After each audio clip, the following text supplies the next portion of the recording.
Abram a palavra de Deus para a segunda carta aos Coríntios. Segunda carta aos Coríntios. Nesta manhã, eu quero lhe fazer uma pergunta. O que eu posso fazer por minha igreja? Pastor Rômulo, o que eu posso fazer pelo Templo Batista Maranata?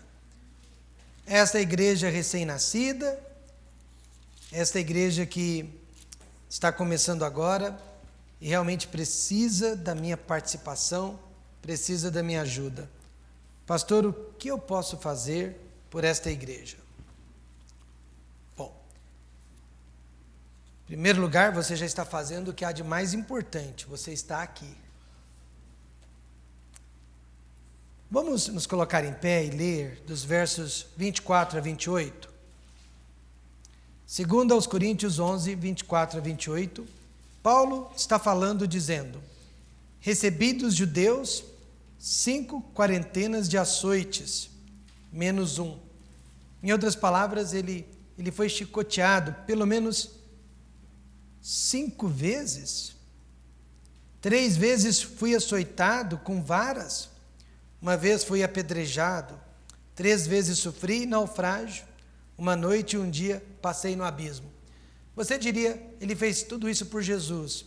Sim, mas indiretamente, ele fez tudo isso pela igreja. Pense nisso.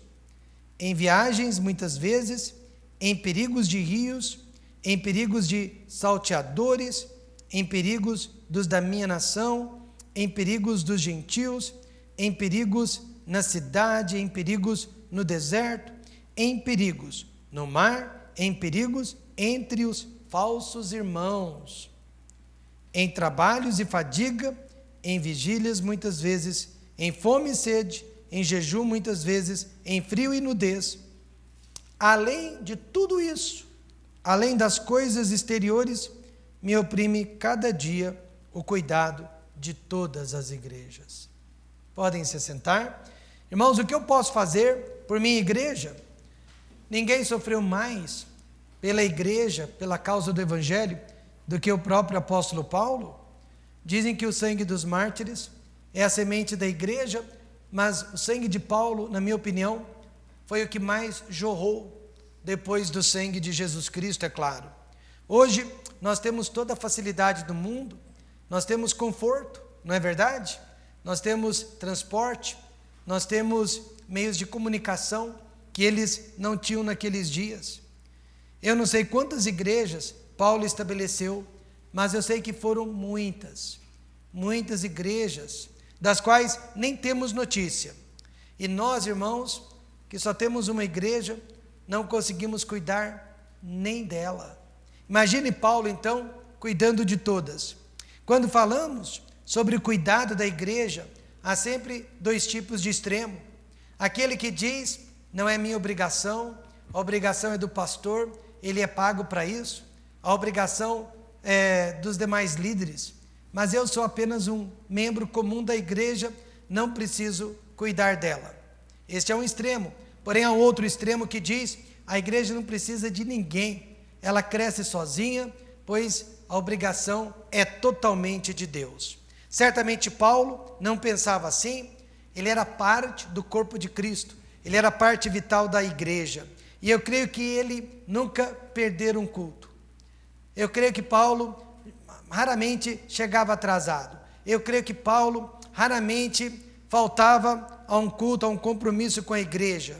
Eu creio que ele nunca deixou de dar os seus dízimos e as suas ofertas, e ele nunca usou o seu martírio, ele nunca usou os seus problemas pessoais como desculpa. Antes, Paulo escreveu, requer-se dos despenseiros, e nós somos dispenseiros, que cada um se ache, diga alguém, fiel. Paulo, ele era muito exigente, primeiramente com respeito a si próprio, e depois em relação às pessoas. E assim como ele, cada um de nós precisa cuidar de sua igreja. Como que eu posso cuidar da minha igreja? Em primeiro lugar, frequentando os cultos da igreja. Eu sei que é difícil, eu sei que todos nós temos motivos para não vir à igreja, mas, meus amados, com certeza você nunca deveria deixar de vir à igreja, se pelo mesmo motivo você não deixaria de ir ao trabalho. Você nunca deveria deixar de vir à igreja, se pelo mesmo motivo você não deixaria de ir à escola. Paulo, creio foi ele quem escreveu Hebreus, disse: não deixando a nossa congregação, como é costume de alguns, ainda que seja hábito de alguns. O coração do crente, eu acredito, deve estar sempre dentro da casa de Deus. O salmista, ele disse: porque vale mais um dia nos teus átrios do que 1000. Preferiria estar à porta do meu Deus a habitar nas tendas dos ímpios. Eu sei que hoje em dia nós temos muita dificuldade para frequentar os cultos da igreja. Mais do que nos meus dias. Quando eu era jovenzinho, nós não tínhamos condução, era uma bicicleta velha, mas nós não faltávamos aos cultos da igreja. Eu me lembro de pessoas que pegavam de 2 a 3 ônibus para estar no culto da igreja. Hoje, nós temos muito mais facilidade, além do ônibus, é claro, a maioria de nós tem uma condução. A maioria de nós consegue chegar rapidamente de um local para o outro. Mas apesar disso, acho que nunca perdemos tantos cultos como nos dias de hoje. Eu me lembro que eu sempre perguntava para o meu pai: pai, hoje tem igreja? Eu queria estar na igreja todos os dias, se me fosse permitido. E meu pai sabiamente respondia: filho, igreja tem todos os dias. Eu sou a igreja, você é a igreja, nós somos a igreja. O que você quer saber é se há cultos. Não, hoje não há culto. Os nossos cultos são de quarta-feira e de domingo. Também de sábado nós tínhamos muitas atividades na igreja. Mas eu não conseguia esperar. Eu contava nos dedos os dias para poder estar de volta na casa de Deus. O psicólogo cristão James Dobson, uma de suas filhas, com 16 anos de idade, decidiu que não queria mais ir à igreja. Mas na casa dele nunca foi uma opção. Igreja era uma obrigação. E naquela manhã de domingo ela acordou dizendo: hoje eu não vou à igreja. A mãe pacientemente colocou a roupa naquela menina. Os dois conseguiram levá-la para dentro do carro. E quando ele estacionou o carro no pátio da igreja, ele abriu a porta e a pegou no colo para levá-la para dentro da igreja. Naquela hora ela percebeu que o pai não iria mudar de ideia. Então ela mesma se colocou em pé e entrou na igreja com os pais. 5, 10 anos mais tarde, agora casada, mãe, ela disse para os pais: se vocês não tivessem sido firmes comigo naquele dia, certamente hoje eu não estaria mais na casa de Deus. Cada pai deve agir da forma que achar correta, mas os filhos precisam saber que a igreja é um lugar sagrado, que não devemos desprezar a reunião dos filhos de Deus. Um professor da escola dominical telefonou meia hora antes, dizendo: pastor, hoje eu não vou à escola dominical porque não estou me sentindo bem. O pastor de última hora teve que arrumar um substituto para aquele professor. O professor não foi à igreja, consequentemente, a família inteira não foi à igreja. Mas naquela manhã, o diácono da igreja precisou correr para o shopping center, comprar uma lâmpada para o projetor que havia queimado. Uma lâmpada que havia queimado. E lá no shopping center, ele deu de cara com o diácono e a família do diácono. O diácono não estava, aliás, o professor da IBD, não estava se sentindo bem para ir à igreja, mas estava bem para ir ao shopping center. Pastor, o que isso está mostrando? Está mostrando que às vezes o nosso coração não está dentro da casa de Deus. E nós nos esquecemos que quando desprezamos a reunião dos santos, nós estamos desprezando a própria presença de Jesus. Ele disse: porque onde estiverem 2 ou 3 reunidos em meu nome, aí estou eu no meio deles. Portanto, faltar à igreja significa muito mais que perder apenas um culto. Veja o versículo inteiro de Hebreus 10, 25. Não deixando a nossa congregação, ainda que seja hábito de alguns, antes admoestando-nos, nos encorajando uns aos outros, e tanto mais quanto vedes que se vai aproximando a volta de Cristo. Essa é a ideia do versículo. Mas, irmãos, além de frequentar os cultos da nossa igreja, podemos ajudá-la estendendo o tamanho dela, aumentando o tamanho dela. Mas veja o segredo em Atos 2,47. Louvando a Deus e caindo na graça de todo o povo, e todos os dias acrescentava o Senhor à igreja aqueles que se haviam de salvar. Quem acrescenta é Deus, mas não é a cada mês, nem a cada ano. A Bíblia diz todos os dias. Todos os dias Ele acrescenta. E a única maneira verdadeira de ver uma igreja crescer é através da salvação de almas perdidas. É vendo pessoas recebendo Jesus Cristo como Senhor e Salvador. Eu sei que hoje em dia muitas igrejas estão preocupadas com quantidade, mas a Bíblia sempre primava e prima pela qualidade. Os apóstolos, eles não queriam estender o tamanho da igreja a qualquer custo, mas eles queriam ver pessoas sendo salvas. Veja, irmãos, o que Paulo disse em 1 Coríntios 11, 19. E até importa que haja entre vós heresias, para que os que são sinceros se manifestem entre vós. Heresia significa divisão. Ah, pastor, eu sempre pensei que heresia significasse falsa doutrina. Falsa doutrina causa divisão, mas heresia literalmente significa divisão.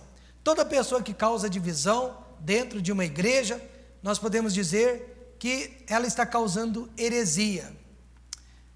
Portanto, como podemos estender o tamanho da nossa igreja sem divisão, sem heresias?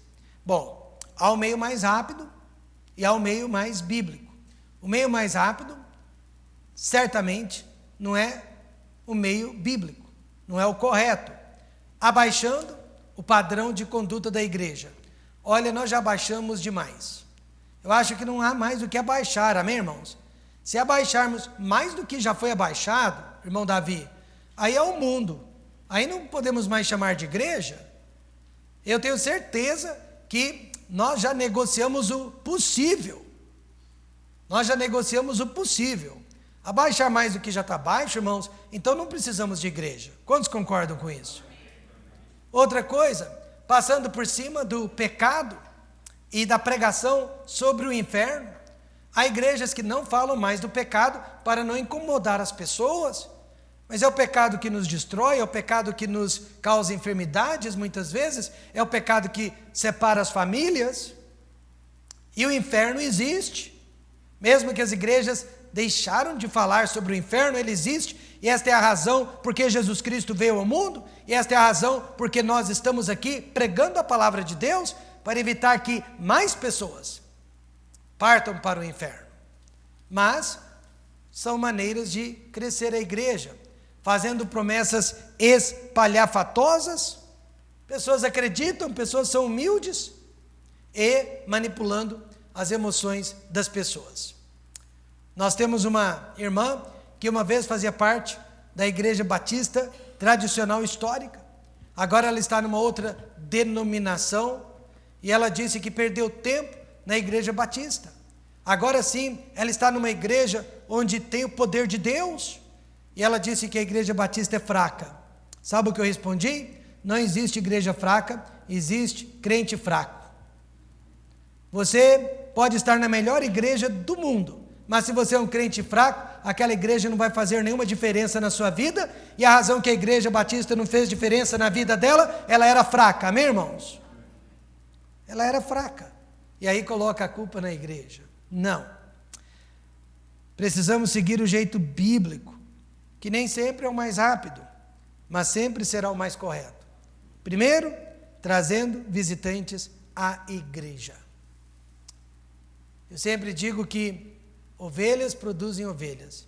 Pastores não produzem ovelhas.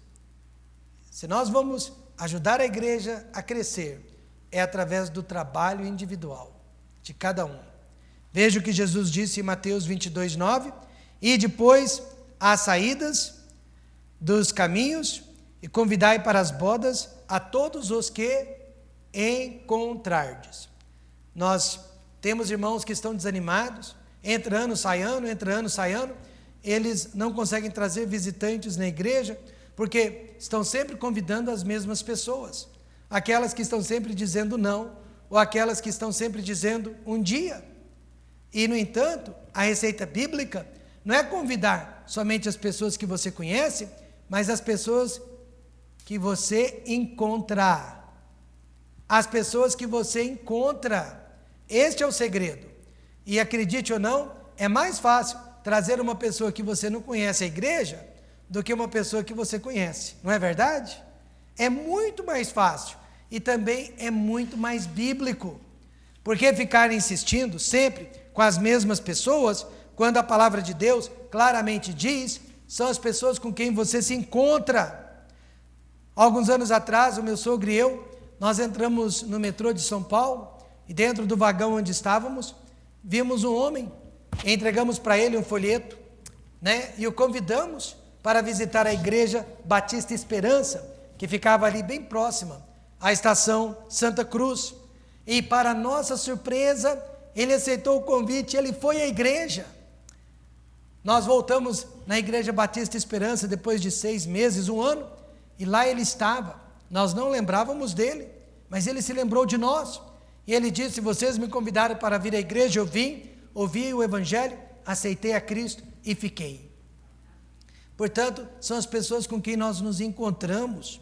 Jesus disse: sai depressa pelas ruas e bairros da cidade, traze aqui os pobres, os aleijados, os mancos e cegos. Não significam pessoas necessariamente com deficiências, mas pessoas para quem nós não daríamos nada. Nós não acreditaríamos que viessem à igreja. Nós estamos sempre convidando parentes, amigos, vizinhos, e eles estão sempre dizendo não, não, não. Mas comece a convidar essas pessoas com quem você nem contato tem, e você começará a ver resultados. Em outras palavras, convide qualquer pessoa, e não somente aquelas que vivem dizendo não para os seus convites. Quantos estão entendendo isso? Vamos trazer visitantes, e isso vai estender o tamanho da nossa igreja. Segunda forma de aumentar o tamanho da igreja é cuidando espiritualmente dos que vêm à igreja. Isso é muito sério. Paulo disse em 2 Coríntios 12:15, eu de muito boa vontade gastarei, e me deixarei gastar pelas vossas almas, ainda que amando-vos cada vez mais, seja menos amado. Paulo está dizendo, eu vou amar as pessoas que menos me amam. Agora, isso não acontece numa igreja pequena, numa igreja que está começando. Mas em igrejas de porte médio, acontece o tempo todo, de um visitante entrar e sair sem ser reconhecido, de um visitante entrar e sair sem receber a saudação de outros irmãos da igreja. É incrível, mas acontece. Muitas vezes, aquele visitante, ele só é recebido pelo pastor, ele só é cumprimentado pelo pastor. Agora eu lhe faço uma pergunta: por que pessoas entram na igreja? Por que pessoas vêm à igreja? Irmãos, a maioria vem para receber amor, a maioria vem para receber amizade, a maioria vem porque tem uma grande necessidade de se socializar. Elas não estão vindo na igreja por causa da música, por causa da pregação e nem por causa da doutrina. Elas estão vindo porque há um vazio no coração que precisa ser preenchido. Amém, irmãos? E, no entanto, elas entram e saem do nosso meio sem serem apercebidas, sem serem reconhecidas. Elas não voltam mais. O que faz uma pessoa ficar na igreja, a princípio, não é doutrina. O que faz uma pessoa ficar na igreja, a princípio, é o amor. É o amor que ela encontra na igreja, é o carinho que ela encontra por parte das pessoas. Por isso Paulo usou o verbo gastar, para mostrar que uma alma custa o nosso tempo, até o nosso dinheiro, o nosso talento e outros bens que precisamos usar para o bem das pessoas. Um irmão da igreja, observando, a falta de um outro irmão, foi visitá-lo. Coincidentemente, eu visitei aquele faltoso no mesmo dia, na mesma hora. Então aquele irmão faltoso recebeu 2 visitas. Não foram visitas de entretenimento ou de cortesia, mas foram 2 visitas ministeriais. E aquele faltoso foi admoestado em dose dupla. Amém, irmãos? Pelo pastor e pelo outro irmão da igreja, porque nós sentimos a falta dele nos cultos. Portanto, cuidando espiritualmente dos que vêm à igreja. A nossa tendência é terminar o culto, ir embora ou falar com os nossos amigos. E nos esquecemos daquelas pessoas que entraram pela primeira vez na igreja. Terceira maneira de aumentar o tamanho da igreja é contribuindo com dízimos e ofertas. Aí eu sei o que acontece. Acontece assim: este mês eu não vou dar o meu dízimo, não vai fazer falta, só eu que vou deixar de dar o dízimo. Mas aquela pessoa não sabe que um outro pensou como ele, e outro, e outro, e outro. E de repente a igreja se prejudica muito, porque muitos no mesmo mês deixam de dar a sua contribuição. Porém, Paulo disse: cada um contribua segundo propôs no seu coração, não com tristeza, não é isso? Ou por necessidade, porque Deus ama ao que dá com alegria. Paulo deixa bem claro que o segredo dos nossos dízimos e ofertas não é o tamanho do nosso contra-cheque, mas o nosso coração. Paulo diz que segundo propôs do seu coração. E Jesus disse: onde estiver o vosso tesouro, ali estará também o vosso coração. O coração precisa estar na igreja, para que você e eu possamos investir nela. E outra maneira de estender o tamanho da igreja é sustentando missionários, ajudando missões. Jesus disse: ide por todo mundo, pregai o evangelho a toda criatura. Agora, como que eu e você podemos ir a todo mundo pregar o evangelho a toda criatura? Enviando substitutos. Não tem outro jeito. Enviando substitutos. Agora, uma igreja como a nossa, que começou ontem, já pode ajudar missionários? Não só pode, como já está ajudando.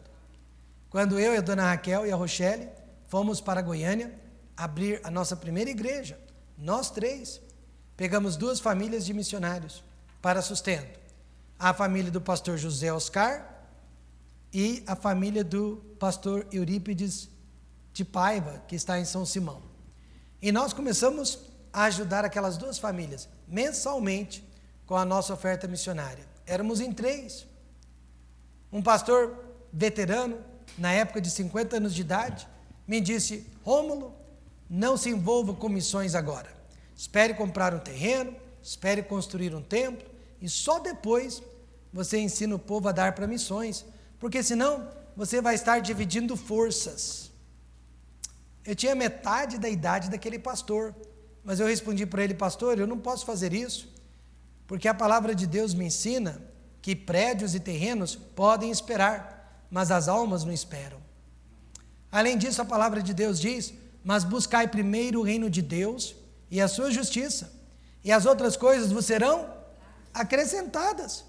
Nós não paramos de dar para missões, ao contrário, todos os anos nós aumentávamos o número de missionários. Começamos com 2 famílias, hoje aquela igreja sustenta mais de 65 projetos missionários, amém, irmãos? ela está dando cerca de 15 mil reais por mês para missões. Alguém diria, nós deveríamos estar usando esse dinheiro para nós. Não, nós temos que usar esse dinheiro para as almas. É um dinheiro que a igreja não usa, não põe a mão. É um dinheiro que sai para missões. E eu tenho certeza que uma das razões que Deus tem abençoado tanto o ministério Templo Batista Maranata é porque nós enfatizamos missões. As 5 igrejas que nós implantamos começaram sustentando missionários.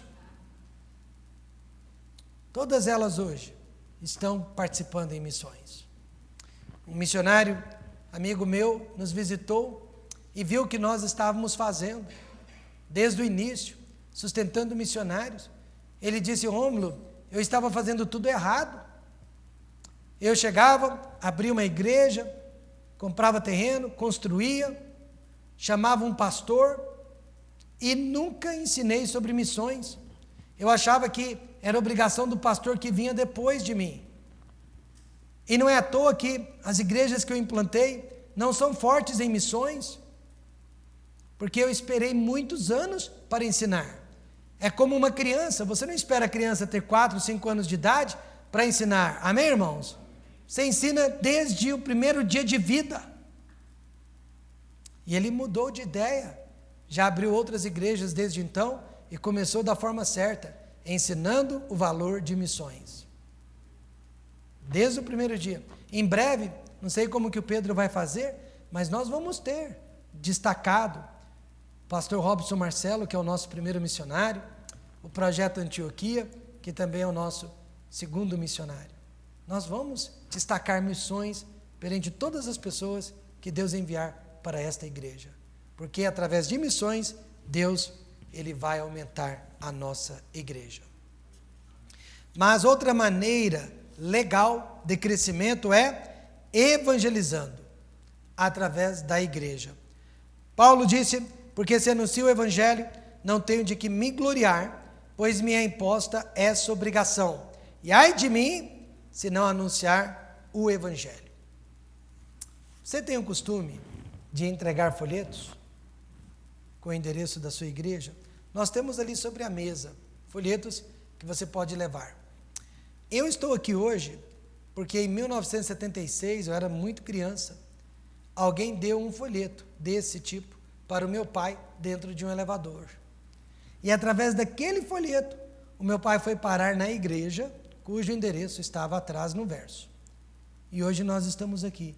Tudo começou com um folheto. Nós temos que criar esse hábito. Nós temos que carregar folheto no bolso, na bolsa.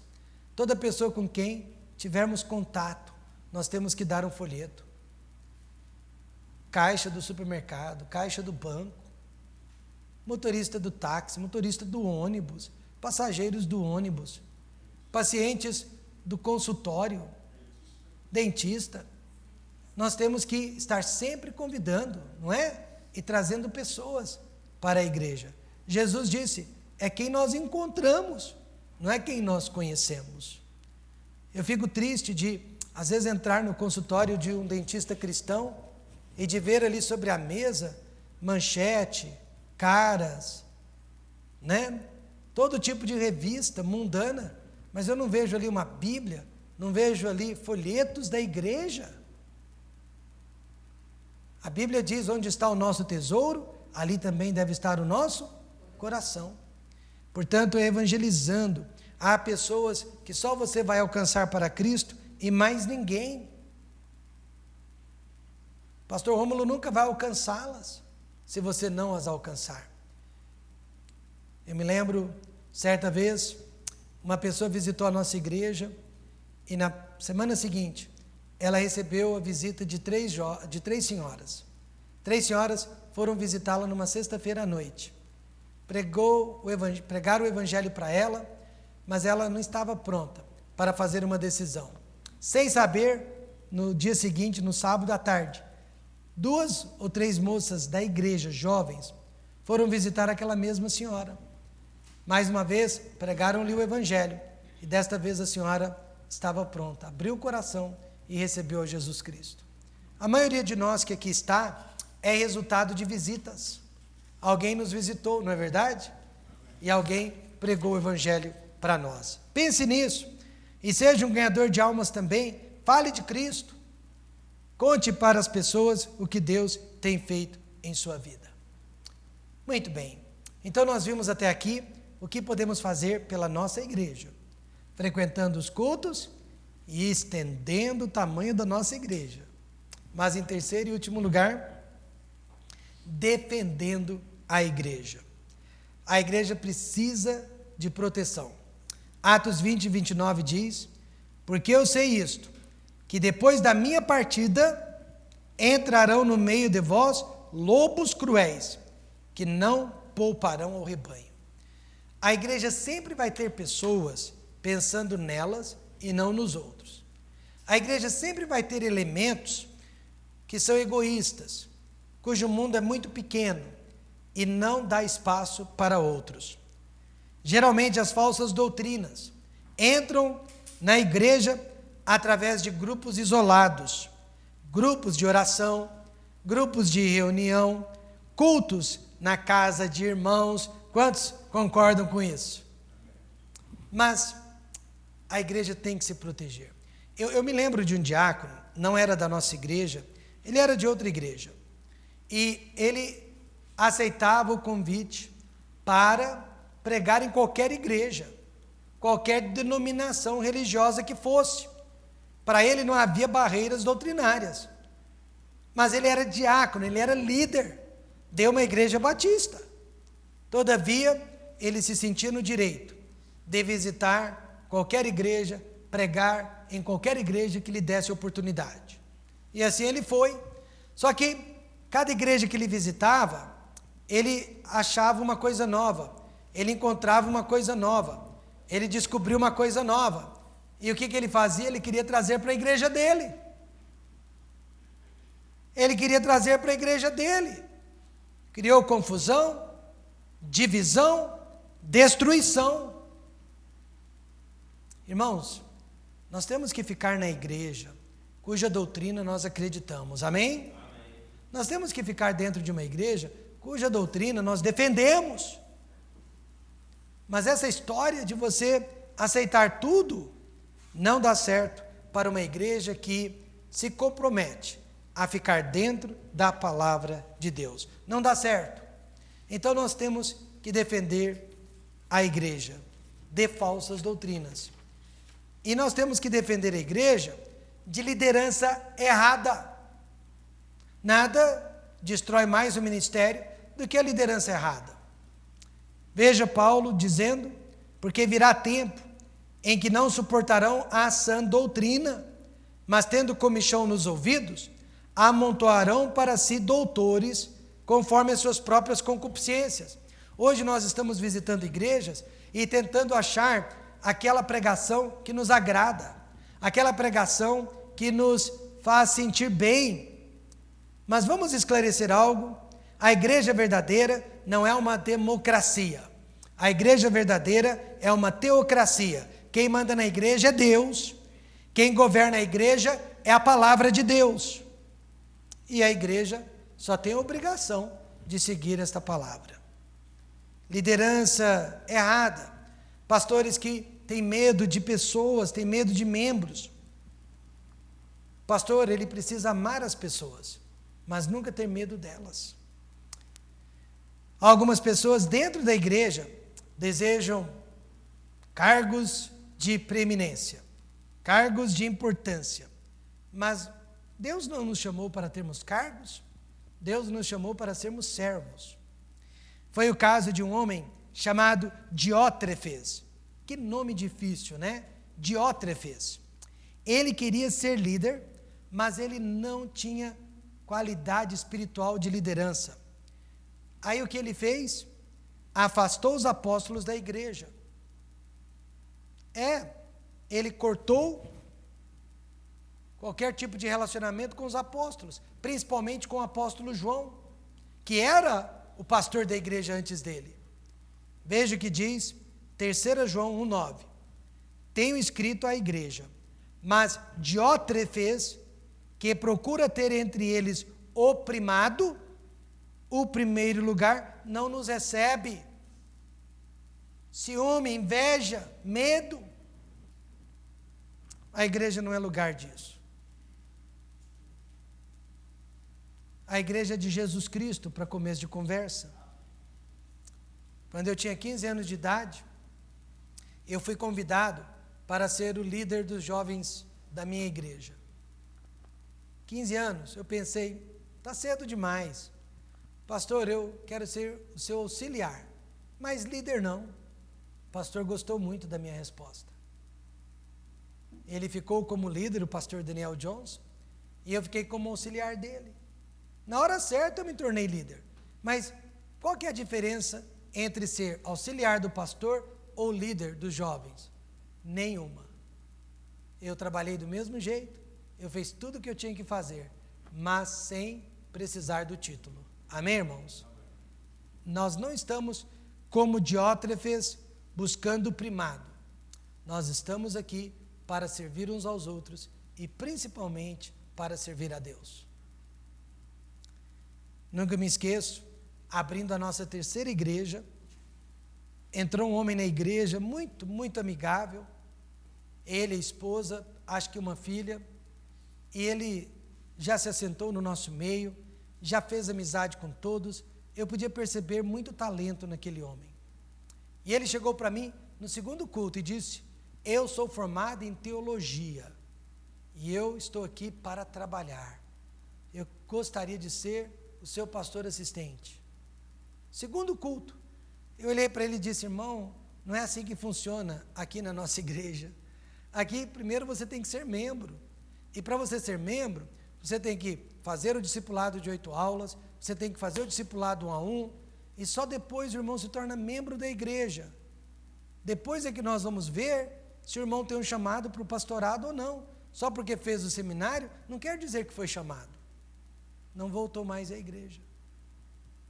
Ele foi em busca de cargos. Ele foi em busca de posição. Isso não dá certo, irmãos. Nós estamos dentro da igreja para servir. Amém. Jesus deixou isso tão claro na lavagem dos pés. Todos ali queriam a primazia, não é isso? Todos queriam ser o primeiro. E Jesus disse, não, eu vou lavar os seus pés sujos, encardidos. Jesus, seminu, cingiu-se apenas com uma toalha e, na posição de escravo doméstico, lavou os pés de todos os seus discípulos. Lavou, provando com isso, vocês não estão aqui para ser o primeiro, vocês estão aqui para servir uns aos outros. Nem eu gosto muito, eu tenho que confessar para os irmãos, dessa história de pastor titular. Eu sei que pastor é um título bíblico, mas fora as epístolas que são direcionadas aos pastores, eles não se tratavam como pastor fulano, pastor ciclano, era irmão e era servo. Estou certo ou errado? Servo Paulo, servo Pedro. Eu me lembro de um amigo meu, foi ordenado ao pastorado, e uma vez que ele foi ordenado, ele não admitia que ninguém mais o chamasse pelo primeiro nome.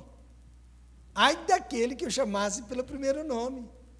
E um colega dele, sem saber disso, chamou pelo primeiro nome e levou a maior dura, levou a maior repreensão.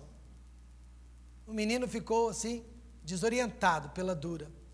Passado um tempo, esse mesmo menino, esse mesmo colega, me chamou pelo primeiro nome, e eu também tinha acabado de ser ordenado. Ô, não me desculpa, pastor Rômulo, me perdoa. Eu falei, que isso, Joãozinho? Nós somos amigos, claro que você pode me chamar de Rômulo. Posso? Pode.